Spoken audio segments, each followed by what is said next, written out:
After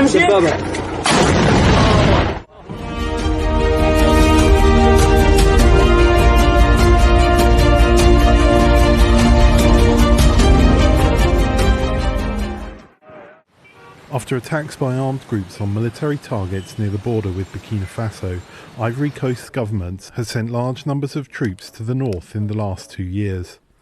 In the town of Kong, close to where many of the attacks have taken place, VOA spoke to 3 Fulani men who said they were arrested, along with many other Fulani men, by Ivorian government forces that had recently arrived in the area. They say they and their relatives were beaten by army troops and held for 11 days to 2 months without charge, simply because of their ethnicity.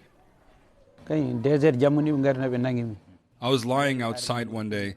There were many of us, and there were also women in the house. Then we saw 2 large vehicles arriving. The soldiers stopped us first, and then some others before firing into the air and beating us.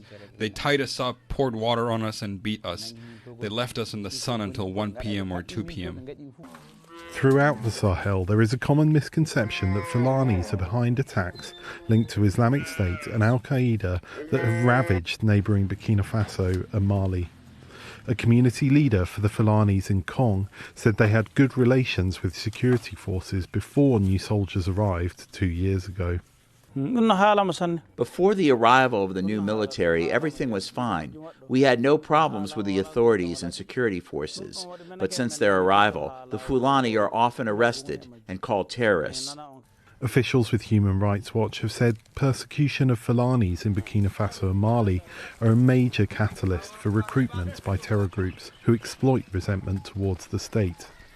Long-standing tensions between farmers and herder communities like the Fulanis are also used by jihadist groups to stoke violent conflict, according to analysts. That's why I was saying that beyond the religious rhetoric, they are exploiting social fractures and ethnicity. Indeed, there is a fracture between the Fulani communities and other communities in this region. A farmer near the northern city of Korogo, who asked for his name to be withheld for reasons of safety, told VOA he's resentful for having to erect fencing because herders allow cattle to graze his crops of cashew nuts. It's the farmer who at all costs has to protect his plantation. I think herders do absolutely nothing because the herdsman just wants to see his cattle well fed. Lassina Saleh runs an NGO that aims to reduce tensions by resolving disputes between farmers and herders. He says local militiamen called dozos are adding to tensions. When the dozos arrest a thief and he is Fulani, he is treated worse than when he is of another ethnic group.